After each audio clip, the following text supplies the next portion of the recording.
Welcome to Real Estate Coaching Radio, America's #1 trusted resource for realtors who demand authentic, real-time coaching. Starring award-winning real estate coaches Tim and Julie Harris.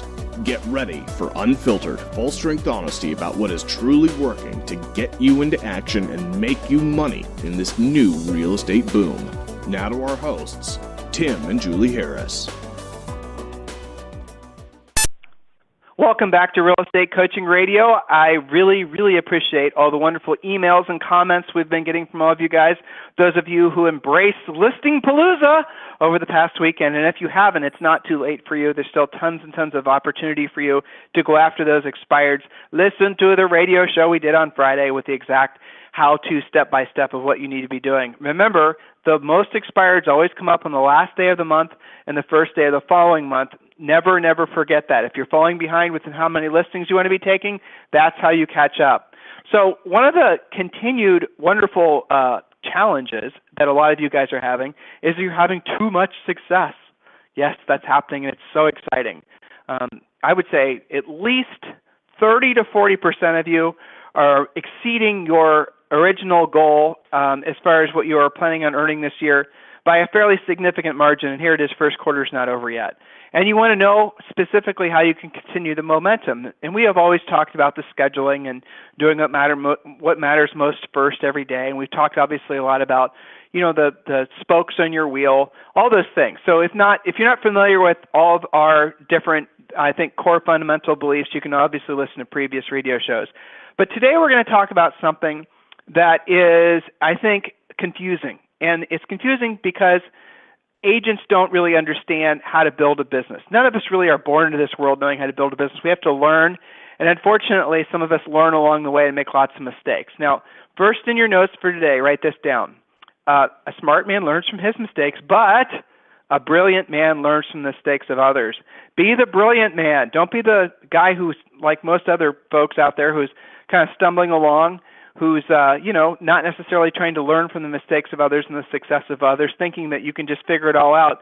Eventually you can, I don't doubt it, but why would you bother if you can just essentially follow in the path of folks who have successfully gone before you? And what are we talking about today? We're talking about building a team. Building a team in real estate is something, a little history on it, and then Julie and I have 5 rules for you. So building a team in real estate is something that really started flourishing, the concept of the team, back in the 80s.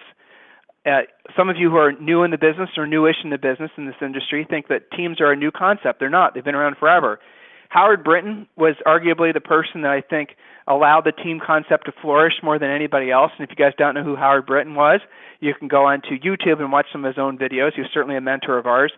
So the team concept was originally conceived not as a mechanism to make more money, net profit, but as a mechanism to give the rainmaker, as it were, more time where they could have, essentially less time in the office. That's really important that you understand that. That's the core essence of where a lot of the confusion is, where agents believe that more transactions equal more profit. So think about that for a second. That's really the second thought for you, is that more transactions rarely equals more profit. More transactions equals more revenue, but more transactions very rarely results in more actual net profit for the person that's taking all the risk, the rainmaker as it's become known, the team leader, whatever it is. So set aside your beliefs about what a team is and it isn't, and then listen to Julie and I today as we go through. How many points is it, Julie? 7, I think? I think we have 1, 2, 3, 4, 5, 6. 6 points. Okay, and we'll probably think of a 7th one along the way. And yes, some of you are at the point in your businesses where for you to, frankly, for you to take your business to the next level, for you to get all the opportunity that this recovering real estate boom has for you, you're going to have to add staff. There's no doubt about it. And some of you who are taking listings at such a volume for the first time in your careers, you're experiencing now this wonderful thing called growing pains. For that, we congratulate you. For that, we're excited for you legitimately. So now the question is how do you build a team? Who do you add first? And so let's go through these points. 6 points, probably a 7th coming your way, a bonus point, if you will. Take notes, think about these concepts, and understand that what we're about to share with you isn't the normal dogma. This is what we have learned from our own real estate practice, but also from coaching a lot of the top producing agents around the country. It's interesting that the mindset about teams shifted as a result of the real estate crash. A lot of these agents that had these big staff and these big fixed costs, they found themselves, frankly, on their backs financially. So learn, again, from the mistakes of others opposed to having to make your own mistakes. And keep all these concepts in mind. The whole point of you owning your own business is to make net profit. More transactions doesn't equal net profit. Julie, the first point. Okay, so the first point, as always, a mindset point to get you off from the right foot. Don't abdicate, delegate. So, Tim, what does that mean? Don't abdicate. I mean, you have a lot of people say, do it, ditch it, or delegate it. You should be able to delegate everything to your team and just walk away. So don't abdicate, delegate. Can you clarify that for them? Well, so how many books have been written, mostly in the 90s, about micromanaging? Micromanaging bosses are bad. Micromanaging managers are bad. Never micromanage, blah, blah, blah. Okay, the real reality is anyone who's successful is a chronic micromanager. You must be a micromanager if you're going to be successful long term. Otherwise, too many things will get by you. And the number one thing to go when you're not a micromanager is your profit. So you will have a staff, you'll have a team, whatever you want to call it. But because you believe that micromanaging is bad, there's going to be all kinds of things that get by. You're not going to be tracking. You're not going to be holding people accountable. You're going to have people that are hiding, not wanting you that work for you, that not wanting you to know that they're actually not even working all that hard. All these different types of things happen when you're not a micromanager.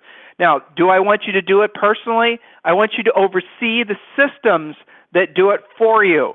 So there's systems that we teach you when you're building your staff, that building your team, that will, in essence, hold the folks that work for you to a certain minimum level of standards every single month. And you have to be monitoring, we call it your dashboard. You have to be monitoring all these folks on a constant, ongoing basis. Literally every single day, there are certain metrics that every single one of your team members, and it could be your runner, it could be your transaction coordinator, it could be your buyer specialist, it doesn't matter. But all these people have to hit a certain minimum standard every single day, or they do not stay part of your team. So that's the first concept. Don't abdicate, which means give up the throne, give up the power. You can delegate, but never stop being a micromanager. And then you have to know what is delegatable. But even when it's delegated, there has to be accountability for what's being delegated. So a Ronald Reagan quote for all of you: "Trust but verify." That's something I love. Trust but verify. Quote. So you can hire, right, isn't it? So you can hire folks that you trust, that you like, maybe family members that you love, people that you respect. All that's great. But you got to verify it was done. Ronald Reagan quote, it's a great one. Julie, what's the next point? Yeah, well, and let's just stop there just for a second on this micro point, which is actually a really big point. Know what to not delegate. Some of you guys think that you can just delegate your listing appointments. Well, guess what? That's the highest and best use of your time. It takes the most skill, hardest to delegate. Don't delegate the management of your money. You can have an accountant, a bookkeeper, etc. Tax accountant's a good idea, but don't delegate the writing of your checks. That's just stupid. So know what not to delegate. Don't try and just off the bat delegate your lead follow-up. Oh, I'm going to hire a virtual assistant to do all of my lead follow-up. Really? Some of you guys have tried that. How has that worked out for you? One of the highest and best uses of your time? Follow up on your leads and create appointments. Okay, but when you do, and you can build a lot of this systematically, always hold accountable to Tim's point. So when is it time to add staff? I mean, Tim, how do you know? Yeah, go ahead. Well, there's not one set answer for everyone, right? So the usual answer that we give to virtually everyone is after you've done, it's a high threshold, after you've done 5 transactions a month, ideally listings, for 3 months in a row. Okay, it's a high threshold. But if you're in a marketplace, 90 days of consistency, not just a busy month where you feel overwhelmed, but 90 days of consistency. A busy month where you feel overwhelmed, you can bring somebody in temporarily, or you can have an agent help you, or the office manager, or whatever. But what you need to do is you need to prove to yourself that you can consistently generate revenue, because guess what? That person that you hire is going to want money consistently. So if you like Julie said, you have to show yourself. So what does that mean? Some of you who are really good at earning money for a quarter or a half a year, but you're really bad at earning it for the other 2 quarters, For whatever reason, that's just how your business cycle works, or maybe mentally and emotionally. And I have coaching clients like this, that you only want to work for the first half of the year because the second half of the year you're not really working. You're traveling, you're writing your book, you're doing whatever, right? It depends. The nice thing about this industry is you can make the business around your lifestyle, pose your lifestyle around the business. You don't need a full-time assistant because you're just going to have somebody that's going to work for you intensely for maybe 4 months, and then there's going to be no work. For you, maybe a virtual assistant makes better sense, or having an agent partner in your office, however you're going to do it.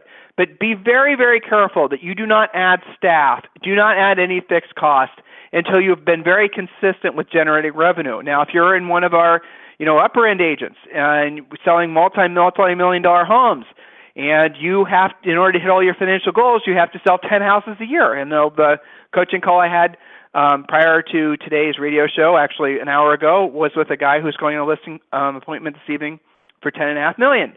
I had one earlier where the person was going on a listing appointment in New York City for almost $20 million. Well, guess what? In those particular markets, you can have an assistant, but if you're only doing one deal per month, because you can afford it, right? But you have to still hit the threshold of having done at least, depending on your price range, consistent business every single month. And it's worth pointing out, and this is also very important, the number one listing agent in Manhattan, you guys can check me on this, does not have a team. Does not have a team. The number one listing agent, maybe in the world, but with Century 21 out in California, she does not have a team. I interviewed her. You guys can listen to her. She's one of our superstars. Listen to the radio show. I asked that question specifically, and she said, I don't have a team. It's me, and I have some specific assistants. The mindset shift goes back to what Julie said. There's certain things that you never delegate. And Julie, what are those 5 things again? Well, the things that you never delegate are the very things that drive your business. In other words, if you were to delegate them and they got screwed up, you would have trouble. So those things are generating the leads in the first place, which are prospecting or marketing or both, following up on those leads urgently using great scripts and relentlessly setting appointments, pre-qualifying so you know you're in front of the right people, presenting, listing presentations especially, negotiating, and closing.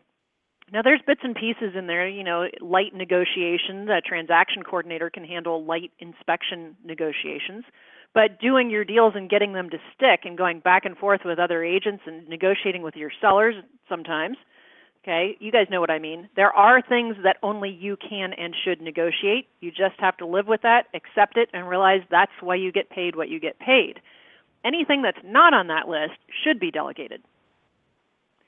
So the question also is, when do you add staff and what types of staff you should add? Who should be first? We're going to talk about that. That's our next point. But it's also important, a lot of you guys are coaching students and you're familiar with the concept of your spokes on the wheel. You should have 2 or 3 spokes that are consistently generating business. Again, it's going to be some of the core level things we teach you when you become one of our coaching clients before you add staff. The overall concept, and you guys are hearing this consistently from us, is we want you to always make sure you're leading with revenue. Always make sure you're focused on what your actual profit is. It is very, very easy to get seduced by, you go to some big real estate event, there's 5 agents being interviewed on the stage, and one sold 500 houses, the other sold 600 houses, the other sold 6 bazillion houses, right? And you're sitting there, oh my God, that's so incredible, how do they do it? And they always say the same thing, right? They buy leads, they do big teams, they have an army of buyer specialists, they do this, they do that, the other thing. Nobody ever really drills down on what their net profit is, but I'll tell you what it is, because this is something we've studied. Agents, here's the interesting concept. This is very controversial, what I'm about to tell you. This always raises red flags in certain agents' minds who have never actually taken the time to do the math. An agent who makes $1 million a year in commission, and they have a team, they have a staff, and they're in most of, in an average sale price area where the average sale price is $200,000, for the most part, that agent is only paying themselves before taxes right around $200,000. So I want you to think about that before you decide to take on a team. Now, again, some of you are having so much business coming your way, you need to start adding staff. But those of you who think you have to build a team in order to make a huge profit, it's just not true. So that's the interesting split. And what we're seeing, again, by studying the market, is that the top producing agents in the market do not have big teams, generally speaking, do not, by top producing big name agents in the market, I'm not just talking about the ones that are doing huge volumes. I'm talking about the ones that have huge profit margins, the ones that are pulling out 30, 40, and 50% profit margins. Generally speaking, they have small, efficient teams, and they do not buy leads. They do not take on a bunch of unrealistic fixed costs, and every decision that they make is put through the filter of, will this produce net profit for me? So just keep all these things in mind. So the next point we wrote down is who to add first. Hypothetically, when you're building your staff, the first person you should add, again, this is a conversation that we can have on an individual basis when you guys request a free coaching call at freecoachingcallsforagents.com. Some of you are going to be better off adding a buyer's agent first. Others of you will be better off adding a transaction coordinator first. The conventional wisdom is you add a transaction coordinator first, and the reason that is not a fit for all of you is because the transactional coordinator will give you an added fixed overhead cost that you'll have every month. For the most part, in the country, you're going to have to pay that transaction coordinator $3,500 to $4,500 a month. So you hire someone full-time to work for you, you're thinking all your problems are solved, but remember, you've got to pay that person. So in some cases, it actually makes sense to bring a buyer's agent in first to work for you, to chase your buyer leads for you, and in doing so, that buyer's agent will start to create hypothetical, we're hoping here, revenue, profit, that you then can afford to pay for the transaction coordinator. But up to that point, you don't add to your fixed costs. Again, counterintuitive. I realize that a lot of you think, well, the first person you hire is a TC, but that means you're immediately adding to your fixed costs. I challenge you on that, to reconsider that and think about never adding reduce as many fixed costs as you can. That way, if there's a hiccup in the market, that way if your micro market basically has a setback, or maybe if housing goes into a full-blown recession again, which is there zero chance that's going to happen, but you're not stuck with all these ridiculous fixed costs. Next point, Julie, this one's a great one for you. How do they know what to pay? Well, there is an interesting thing that happens when you pay a little bit more than your market averages. So you should know what is the going rate for a transaction coordinator. What are other buyer agent deals out there? When you pay a little bit more, maybe even more than a little bit more, you do tend to get better talent. So that does actually follow through. You don't have to pay double what everybody else is paying, but you need to be enough more that it makes a difference. So it is worth doing that. However, a lower wage, a higher commission, right? So it depends on who we're talking about here, right? So a lot of buyer agents, it depends on whether they generated the lead or their team leader generated the lead, what their split ultimately is. Now, on a transaction coordinator, if you're going to have a monthly wage, that should be low, with the pay happening when you get paid, right? So a transaction coordinator has a fee that they get paid at closing. So low wage, high commission, and be willing to pay a little bit more than your competition, which means you have to know, what a transaction coordinator gets paid in Manhattan is going to be different than what they get paid if they're in Lincoln, Nebraska, for example. So what Julie's saying is basically you pay, like if it's a salesperson, right, a realtor that you're hiring to be your buyer's agent, in those particular cases, you want to pay them. Every agent will come in thinking, well, I deserve 50-50. They'll have that mindset, or I want a 75% split. Well, if you're generating, and the way we worked it when we had 7 buyer's agents that worked for us. Now, this was forever ago, but the formula hasn't really changed. And so if there was $1 earned and we had generated the business, what had happened is off the top of every transaction, there was a flat fee that was charged that amounted to about $1,000, and that went into covering the fixed costs of the business, right? And then in addition to that, if the business provided the lead to the agent, there was a 20 to 25% referral fee, right? These are buyer's agents working for us. Off the top, there's a fixed cost. After that, there was a referral fee that was charged. We didn't call it a referral fee. We called it a lead generation fee that we charged because it came from the marketing that we'd done as a business that obviously it was a cost for the most part. Or maybe it was just a sign call. It doesn't matter. We were trying to encourage them to do their own lead generation, which, by the way, for the most part, none of them really wanted to do. They were more than willing to pay the fee. And then the commission split. So right off the top, for most transactions, between what they were paying, essentially the per transaction fee and the referral fee, then we were looking at probably most of them making about 40 to 45% of whatever the gross commission amount was. But they didn't have to do anything. We were generating lead for them. We were processing the transaction when it was in contract. We had folks that went to the closings, and that's the way most teams work. But depending on your market, it actually might make better sense for you to take those same buyer leads and literally refer them off to other agents that you know are great producers. As you're building your team, that's actually something we always suggest. Find the agents in your marketplace that are really great at working buyers and work a referral fee deal out for them. Oh, but Tim, I'll lose the relationship with that buyer. The way you work it is you give them that buyer lead, and then exchange, once that buyer's in contract, you close it with your TC. So the relationship started because they called as a result of your website, let's say. And then they came into your system, and then they found themselves being referred to another agent. No problem, the other agent did a great job. Well, that client then comes back, and then you close it inside your business, inside your team, under your TC. So the relationship began with you, and it ended with you as a business owner, you see. And that's the buyer's impression long term will be, Tim and Julie Harris are my realtor, and they don't necessarily remember the realtor that was in the middle. Your TC goes to the closing. Your TC calls them after the closing and congratulates them. All those types of relationship bonding things are still in place. Get it? That's how you guys can kind of have your cake and eat it too. Referring out the buyer leads, I think, is something that can be very profitable for some of you. Jules, what's the next point? Well, okay, so let's stop on that just for a second, because we often hear, especially people new to doing this type of work with their teams, well, gosh, I'd never work for that cheap. I hear that a lot. Are you sure I can really find somebody that'll take that deal? Well, so look at it this way. I always tell my team leaders, think about the life of the buyer's agent. What are their costs? They got their cell phone and their laptop and gas for their car. That's basically it.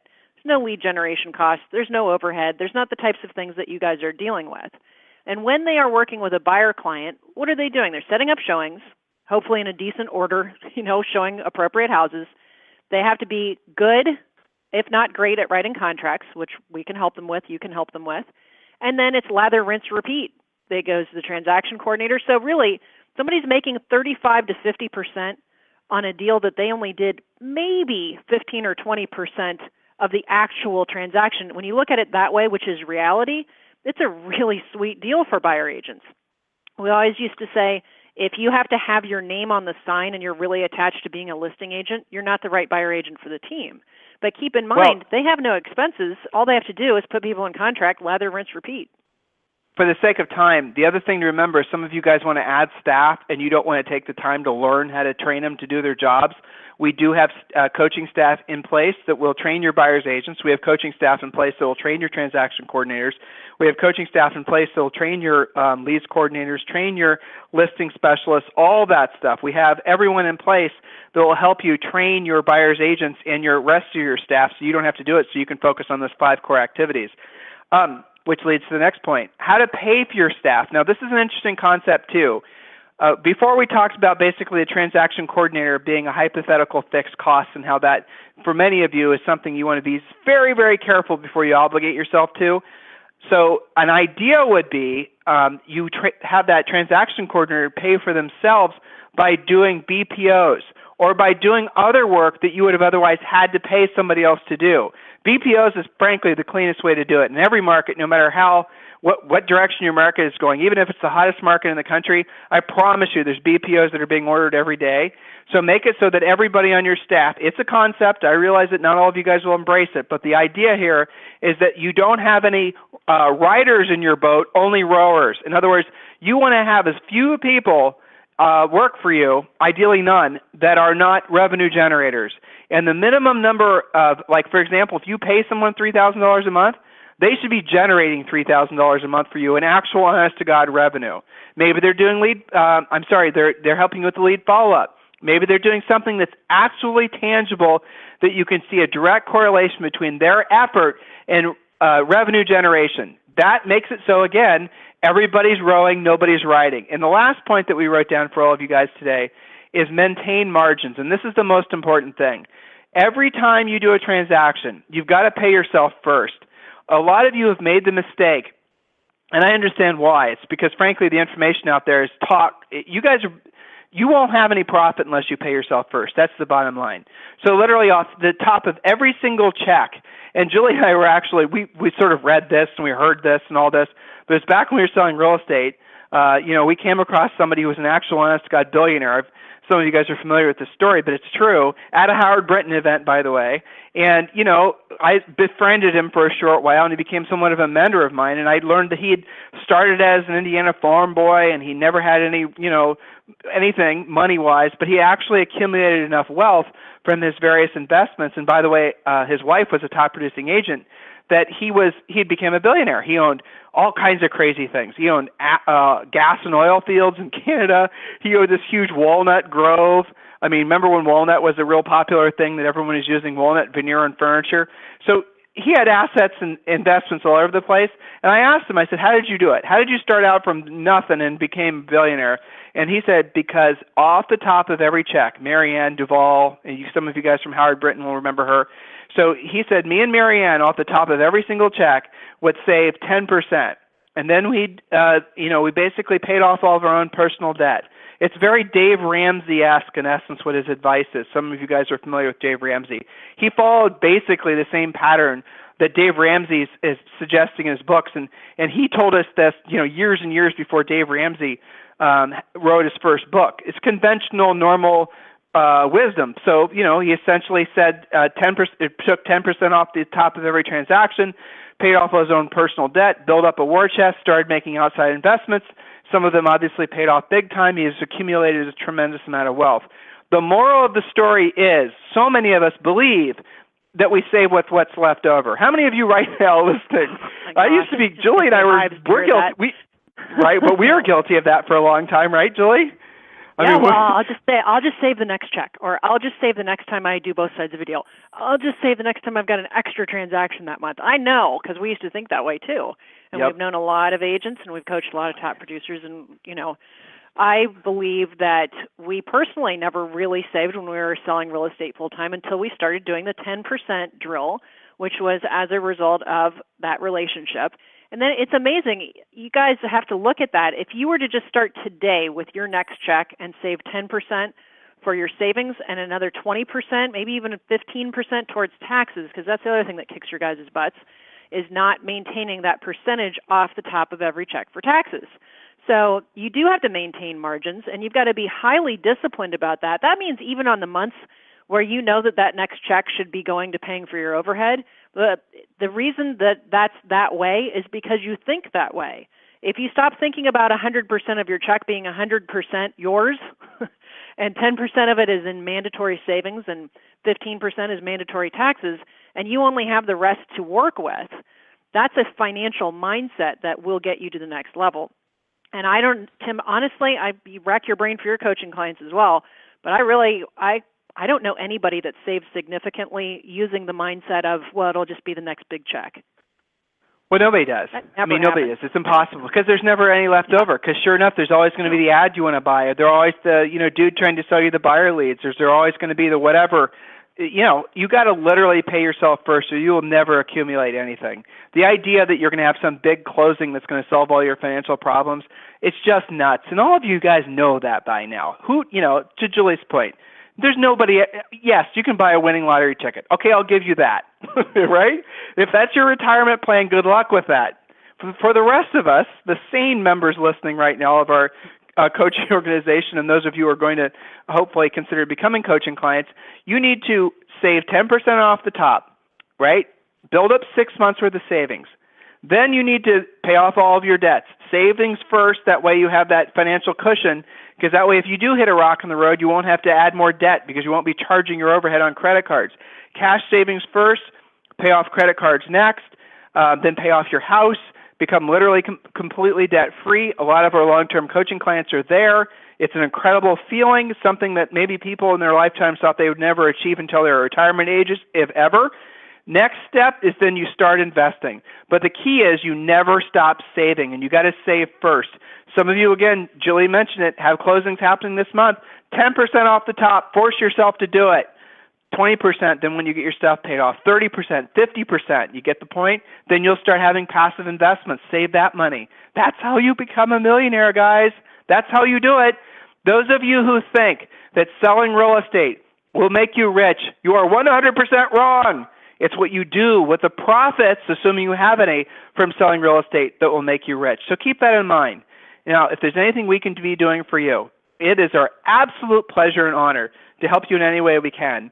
Please request a free coaching call at freecoachingcallsforagents.com. A lot of you are ready to start building your teams. That's exciting. We're here for you. Request a free coaching call at freecoachingcallsforagents.com. We have coaches on staff who have long careers of selling hundreds, if not thousands, of houses, who have built teams themselves, who have built brokerages themselves. We have coaches who are sole practitioners who have learned to sell lots and lots of houses with just, one or two assistants. We have every kind of coach in every kind of market and every kind of price range that you could possibly need. A minimum standard for all of our coaches, they have to be proven top producers. That's one of the things that makes our organization unique. We're not just hiring people off the street that can read a script. These are real agents who have been there, done that, just like hopefully you have and you are. Anything we can do for you, freecoachingcallsforagents.com. Julie, anything you'd like to say to these guys before we sign off? Nope. Get into action, implement. Don't just say, hey, that was a fun radio show. Do something about it. That's the most important thing. That is the bottom line. Thanks for listening and have a great day.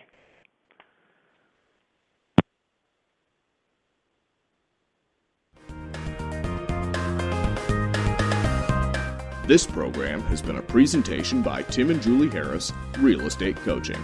For more information on our real estate coaching and training programs, visit our website at timandjulieharris.com.